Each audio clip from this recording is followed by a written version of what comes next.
여호와께서 모세에게 말씀하여 이르시되 이스라엘 자손에게 말하여 이르라.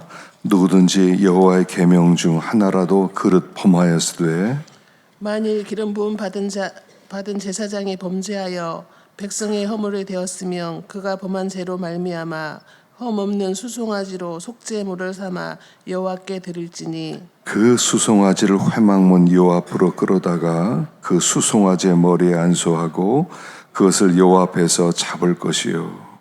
기름 부음을 받은 제사장은 그 수송아지의 피를 가지고 회막에 들어가서 그 제사장의 손가락에 그 피를 찍어 여호와 앞 곧 성소의 휘장 앞에 7번 뿌릴 것이며 제사장은 또 그 피를 여호와 앞 곧 회막 안 향단 뿔들에 바르고 그 수송아지 피 전부를 회막 앞 번제단 밑에 쏟을 것이며 또 그 속죄 제물이 된 수송아지의 모든 기름을 떼어낼지니 곧 내장에 덮인 기름과 내장에 붙은 그 모든 기름과 두 콩팥과 그 위에 기름 곧 허리 쪽에 있는 것 간과 덮인 껍질을 콩팥과 함께 떼어내되 화목제 제물의 소액에서 떼어냄 같이 할 것이요 제사장은 그것을 번제단 위에서 불사를 것이며 그 수송아지의 가죽과 그 모든 고기와 그것을 머리와 정강이와 내장과 똥 곧 그 송아지 전체를 진영 바깥 재버리는 곳인 정결한 곳으로 가져다가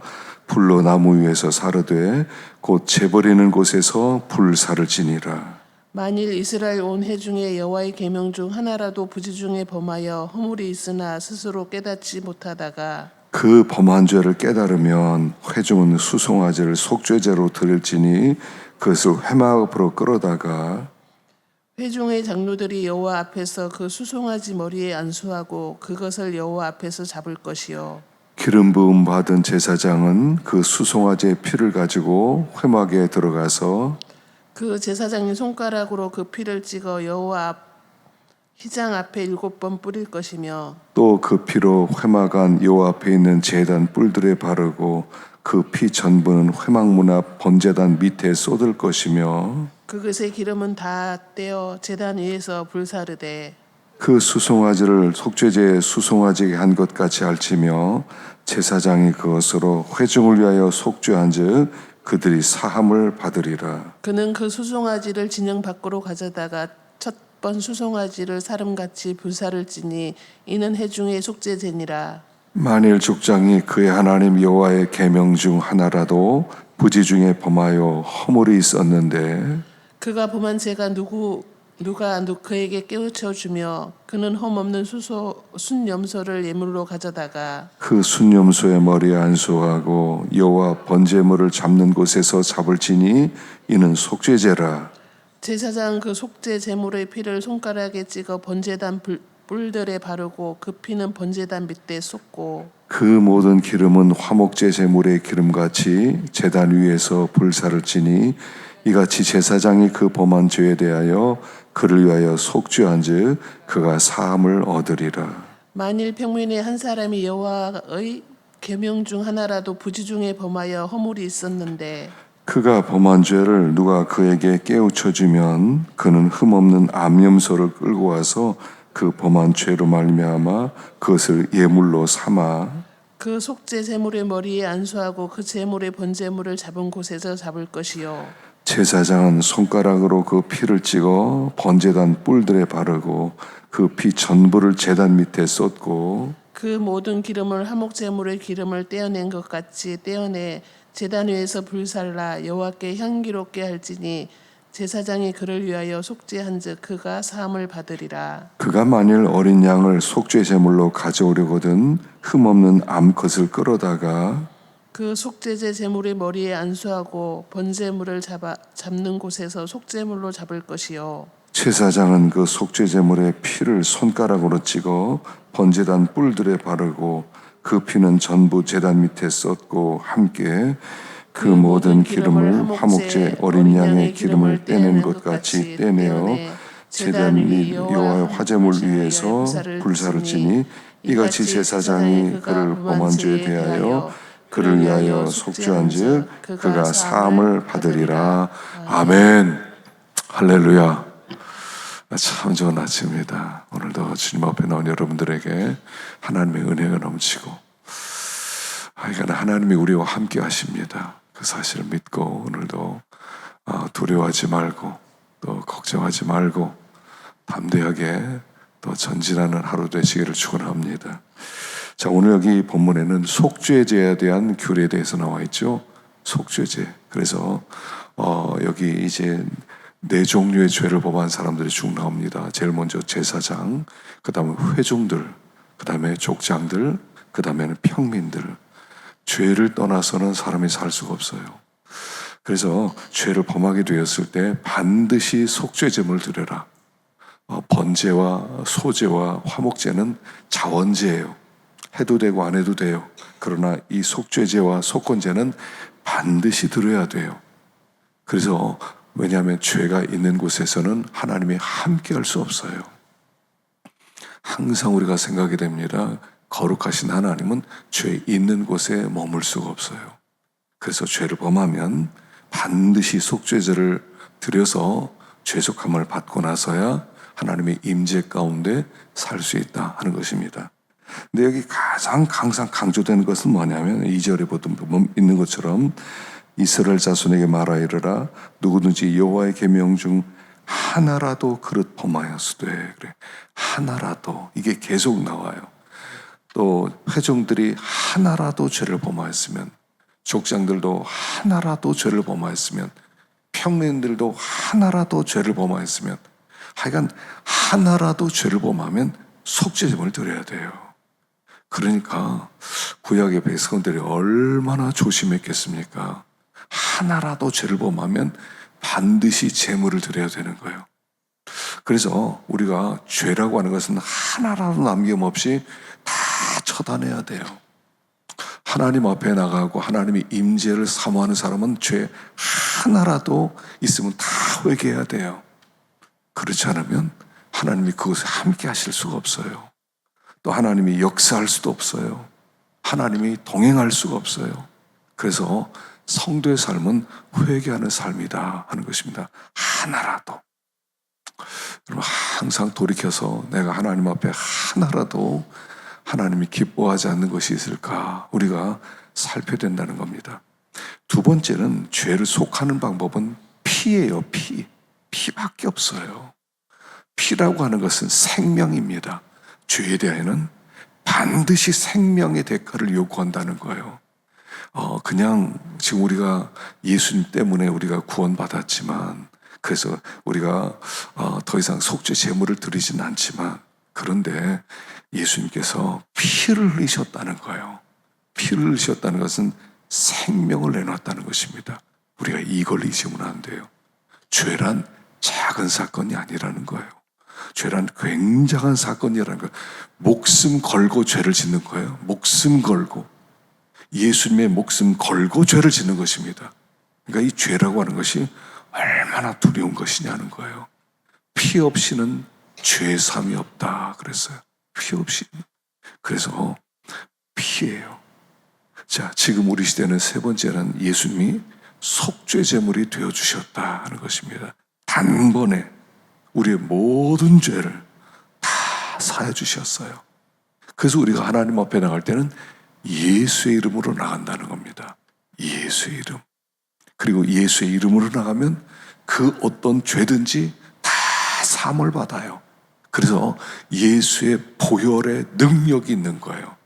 주의 보혈 능력이 있도다. 우리가 찬송하지 않습니까?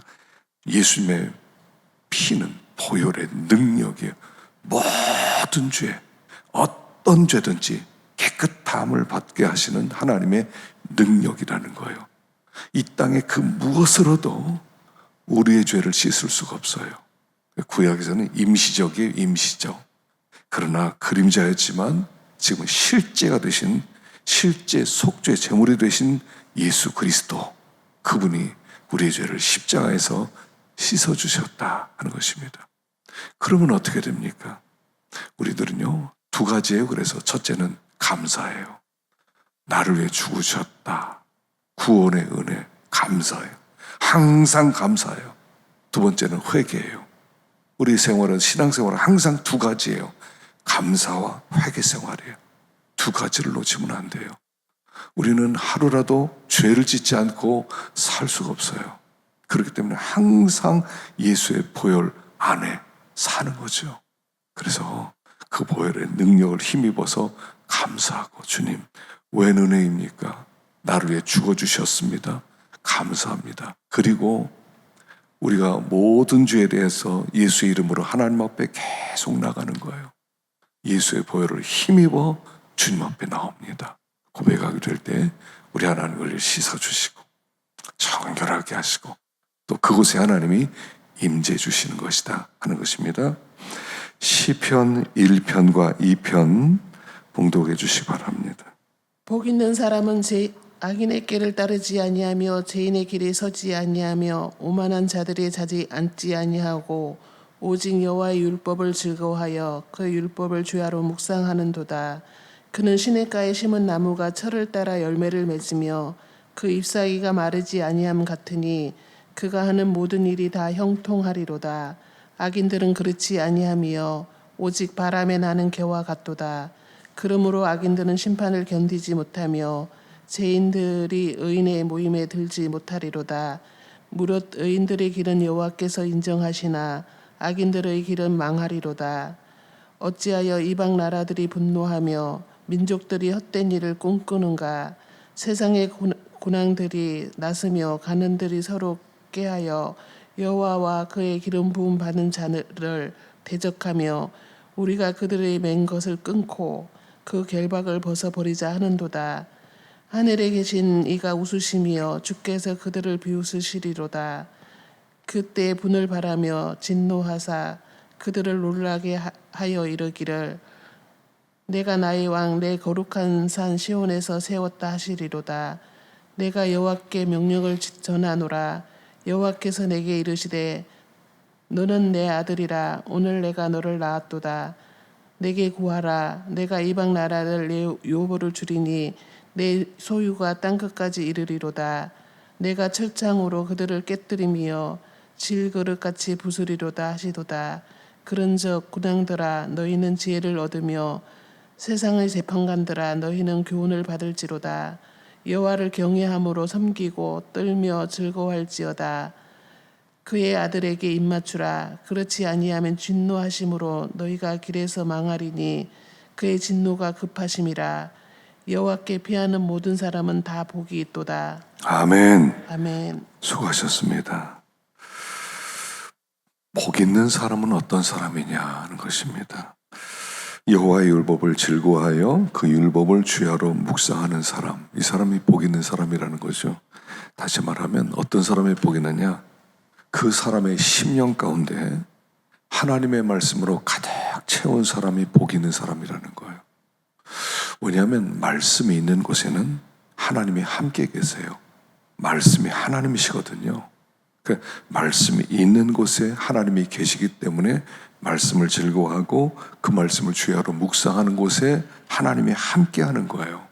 그러면 하나님으로 충만한 사람은 악인의 꾀를 따르지 않을 수 있고 죄인들의 길에 서지 않을 수 있고 오만한 자들의 자리에 앉지 않을 수 있기 때문이다 라고 말씀하는 거예요.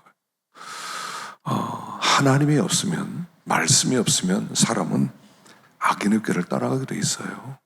죄인들의 길에 서 있게 돼 있고 오만한 자의 자리에 앉을 수밖에 없는 무지하고 강팍한 자들이 인간이기 때문에 말씀으로 채운 것 외에는 아무 방법이 없어요. 좋은 밭이 있는데 아무리 좋은 밭이어도 좋은 씨를 심어놓지 않으면 잡초가 무성해요. 잡초는 항상 채워져요. 이제 봄이 되어서 농사를 짓는 분들은 잡초의 전쟁이에요. 이건 그냥 잡초의 전쟁이라고 불러요. 잡초는 제거할 수가 없어요. 우리 마음속에 솟구쳐 오르는, 사람 마음속에 나오는 게 뻔하지 않습니까? 사람 마음속에 나오는 게 뻔한데 그걸 이길 수 있는 것은 하나님의 말씀으로 계속 채우는 거예요. 하나님의 말씀을 계속 채우면 그 잡초가 안올 틈이 없기 때문에 복 있는 사람이 된다 하는 것이에요. 그래서 하나님의 말씀으로 가득 채워지면 평안해지게 되어 있습니다. 흔들리지 않게 되어 있습니다. 그래서 여기 있는 대로 모든 일이 다 형통하게 될 것이다. 열매를 많이 맺게 될 것이다. 그 말씀으로 가득 채워라. 우리가 할 일이 뭐냐면요, 말씀을 또 듣고 묵상하고 계속 말씀으로 채워야 돼요. 그 사이사이에 어떤 잡초가 생기지 않도록 계속 말씀으로 계속 채우고 또 채우고 또 채우고. 그러지 않으면 잡초가 나요. 마귀도 우리 마음 가운데 씨를 뿌리거든요. 하나님만 씨를 뿌리지 않아요. 마귀도 씨를 뿌려요. 잡초의 전쟁입니다. 말씀으로 가득 채워야 돼요. 그게 가장 복된 사람이다. 이것이 시편 전체 요약이에요. 시편 1편은 시편 전체 요약이거든요. 다 이 얘기하고 있는 거예요. 말씀으로 채워라. 여호와의 율법을 즐거워하고 그의 율법을 주야로 묵상한다. 이게 시편 전체 주제고, 이게 복 있는 사람 전체의 내용이에요. 성도의 복은 말씀밖에 없다는 거예요. 말씀이에요, 말씀. 말씀을 읽고 말씀을 암송하고 말씀을 살피고 새김질하고. 그래서 잡초의 전쟁이죠. 그래서 악인들의 꾀를 이기고 죄인들의 길에 서지도 않고 오만한 자리에 앉지 않는다 하는 말씀을 하고 있습니다. 시편 2편에는요, 세상에는 좌와 우로 나눠져 있다는 얘기를 하고 그랬어요.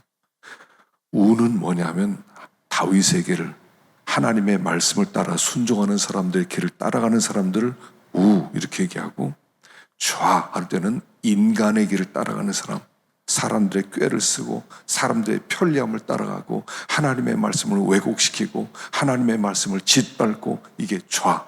이 땅엔 두 가지밖에 없어요. 좌와 우밖에 없어요. 자, 그래서 여기 1절에 보니까 이방 나라들이 분노하며 민족들이 헛된 일을 꾸밉니다. 좌는 우를 항상 핍박하는 거예요.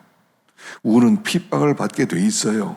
그래서 하나님 없다고 생각하는 사람은 하나님 있다고 생각하는 사람을 핍박하는 거예요. 하나님을 어떻게든 없다는 것을 증명하고 싶어 해요. 근데 하나님이 있다고 하는 사람들 때문에 하나님이 없다고 하는 사람들이 자기들이 떳떳하지 못한 거예요. 그러니까 우를 짓밟아야 돼요. 그 좌는 우를 짓밟는 거예요. 이게 쭉 나오는 거예요. 우리가 그들의 맨 것을 끊고 그의 결박을 벗어버리자 하는도다. 이 땅에서는 계속 하는 일이 뭡니까? 하나님을 몰아내는 거예요. 하나님 나가라는 거예요. 하나님 당신 때문에 불편하다는 거예요. 이 땅의 주인은 인간이라는 거예요. 인간이 편해야 된다는 거예요. 인간의 뜻대로 돼야 된다는 거예요. 인간보다 더 높은 것이 있어서는 안 된다는 거예요. 멋있어요. 그러나 그것은 하나님을 없인 여기는 행위라는 거예요. 그래서 여기 우리가 정말 그러면 하나님의 길을 가는 것은 뭐냐? 결론이 12절 끝이 나온 것입니다. 그의 아들에게 입 맞춰라. 그의 아들에게 입 맞춰라. 하나님께서 왕을 세우셨는데 그분이 예수 그리스도세요. 그래서 예수 그리스도를 왕으로 모시는 것이 입 맞추는 거예요. 입 맞추면 그분과 하나가 되고 그분의 나라에서 그의 은택을 누리는데, 그의 아들을 가까이 하지 아니하고 그의 아들을 몰아내면 하나님의 진노가 길에서 망하리니 진노가 급하심이라. 급하다는 것은 진노가 지치하지 않는다 이런 뜻이에요. 지치하지 않는다. 여호와께 피하는 모든 자는 복이 있도다. 이 땅에 복은 하나님밖에 없어요. 복은 예수님밖에 없어요. 다른 건 복이 아니에요. 예수님만 복이에요. 예수님만 붙들고 예수님만 의지하고 예수님께 아뢰고 예수님을 가까이 하고 그에게 입 맞추고 친근히 하고, 이거 외에는 복이 없어요. 이 땅에는 복이라고 생각, 다 거짓말이에요. 싹 거짓말이에요. 예수밖에 없어요. 그의 아들에게 입 맞춰라. 그렇지 않으면 진노하심이 임할 것이다 라고 말씀하는 거예요. 그래서 예수 그리스도, 오늘도 예수 그리스도에 입 맞추는 겁니다. 주님, 나에게는 주밖에 없습니다. 주님 나의 전부입니다. 주님이 너무 좋습니다. 주님 없는 나는 껍데기에 불과합니다. 오늘도 주님 앞에 그렇게 간구하는 것입니다. 오늘도 주 안에 거하시고 주님과 입 맞추시고 교통하시고 온 땅에 가장 아름다운 이름이 예수 그리스도예요. 예수 그리스도 가장 아름다운 이름. 그분을 더 가까이 하면 그분과 함께 하나 되어서 그분의 진액을 받아서 우리는 풍성한 열매를 맺게 되는 것입니다. 오늘도 주님과 동행하는 복된 날 되시기를 축원합니다. 기도하겠습니다.